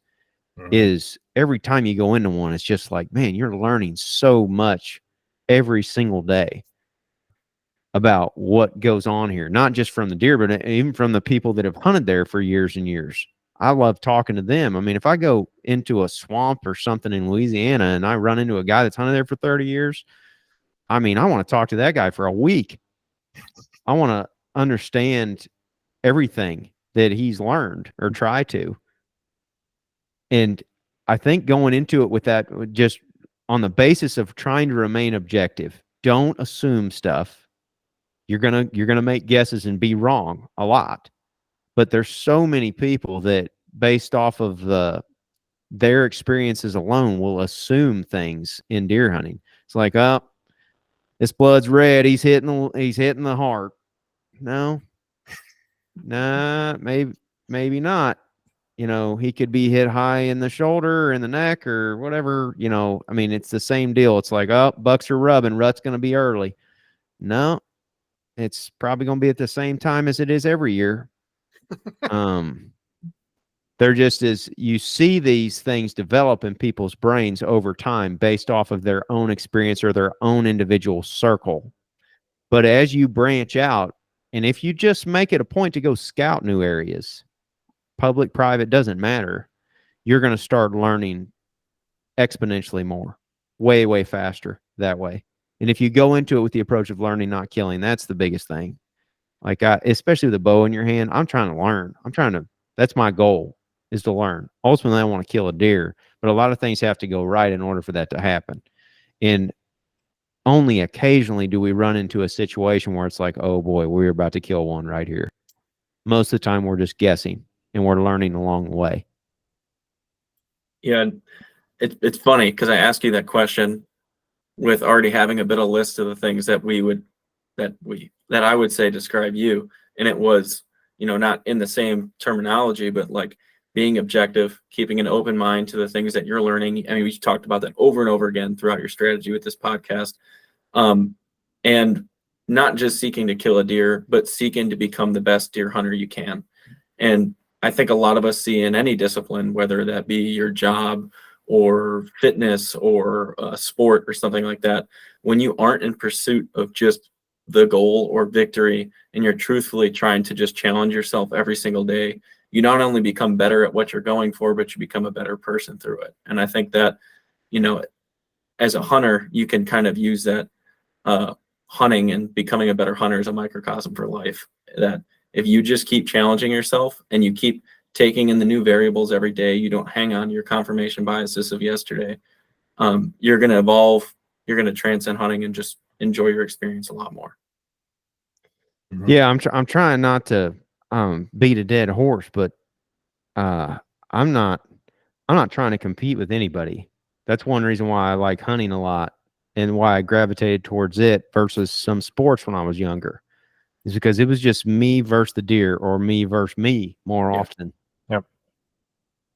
And when it becomes that battle that rages within day after day, you will start getting better. If that's what it also depends on what your goals are. If your goal is just to, kill a buck this season or whatever, or to shoot a certain size buck, that's all well and good, but that's not my goal. My goal is what you said. It's just to learn as much as I can while I'm upright, I guess. There is one thing, I don't mean to destroy your triumphant outro, Jacob, but there's one thing I feel like we didn't cover that I did want to ask because I feel it's pretty important. And I just wanted you to maybe give just a brief, overview of your thoughts as far as maybe different situations where you've encountered bucks that were bedded with a wind base versus a sight base and so on. Because I know sometimes you have sight based bedding, sometimes it can be wind based. In my own opinion, I run into a lot that has, in my opinion, more to do with thermals than anything else, and mixed with sight. But could you just give kind of a brief overview of that for the listeners? Yeah, if you're in, I always got to use examples to illustrate it in my brain. So if you're in hills and you've got benches on the side of those hills that don't get a lot of attention, it's pretty steep country. They'll bed on the downwind or the leeward side of those points in the hills on those benches where they can see everything below. And especially on a day when there's no wind at all, where you have that thermal advantage. And they put themselves in that spot not only for sight and smell, but also for sound. They hear you crunch that ridge above them and they're gone. They just bound off of that bench and they're down and through the bottom. But there's multiple bedding areas that set up, like the thermal bedding example I used a while ago. That's a northwest wind bedding spot that gets better the more consecutive northwest wind days that you have. So if you've got 3-4 days in a row with a northwest wind, you can bet they're going to be at the base of that hill underneath those cedars, and they're going to be stacked in there because there's been 4 days of northwest winds. If you go in there on a southeast wind when it's really warm, they're just not there. Then it's not the same situation. But it's hard to decipher until you see them. You just have to be open-minded and expecting that every one of them is going to be a little bit different. If you're in a cattail marsh or something of that nature that's really big, and there's all kinds of little dry humps out there in it. I mean, they'll be out there on any wind, any particular day. But one thing I do notice is, and I don't have any real proof of this other than anecdotally. They seem to shift often mid-morning. And I don't know why that is exactly. I think it's because they're bedding before daylight in an area where they're in a situation where there's often no wind. I mean, your day winds don't usually pick up until mid-morning. So they may be bedded in a situation where they can see, where they can hear, or where they have that thermal advantage you're talking about. But as soon as the day winds pick up and the sun gets up, thermal switch, and now they're dealing with these 15, 20 mile an hour day winds that may be in a different direction than they were yesterday. Who knows? And we see a lot of shifting during that time. I literally, we just debuted yeah. We just debuted a video where I asked Jake Bush that same question of what wind are you using to base your hunt in the afternoon? Are you using the wind that it is in the afternoon? Are you using the wind that it was in the night before or the morning? And are you ever counting on a buck to make that midday shift because of a wind that's dormant to active after? That's really cool. That's a whole rabbit hole right there, though. Mm-hmm. Oh, Yeah. Chris and I have talked about that before. Day winds pick up and then you start seeing some movement again. It's once they can start using their nose a little bit better, right? Then they feel a little bit more comfortable to start moving again. Even the big boys, everybody says you kill them midday during the rut. You can kill them. You can kill them mid-morning, midday, friggin' middle of September if you want. Mm-hmm. Yeah. Under the right situation. Oh yeah. Because they will shift. All of them do. Yeah. You watch people hunt mule deer and the deer bed, and they say never hunt their first bed. And it's got to line right up with the whitetail deer too. They might move 10 feet. They might move 150 yards. Right. We've hunted in the middle of the day, right in the middle of a cold front where it was south wind switching to northwest over the course of an hour. And boom, we've seen them pop into that northwest wind bedding. Damn. Coming from God knows where.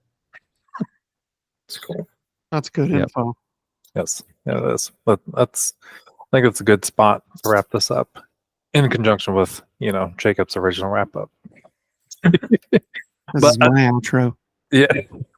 I think there's been a lot of really good information presented in this. And then it kind of goes back to what Jacob was talking about and what you were talking about, Aaron, as far as just continually trying to learn, because we've kind of painted the picture of multiple different scenarios as we've gone, through this conversation here. And I gotta say, as someone that grew up hunting small parcel private land in Ohio over bait piles, right?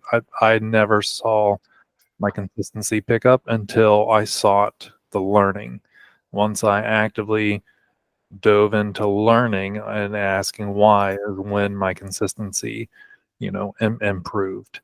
And I've taken a buck every year since 2019 now. Whereas when I was younger and, didn't care about it and just hunted over bait piles, it might have been a buck, every few years or something like that.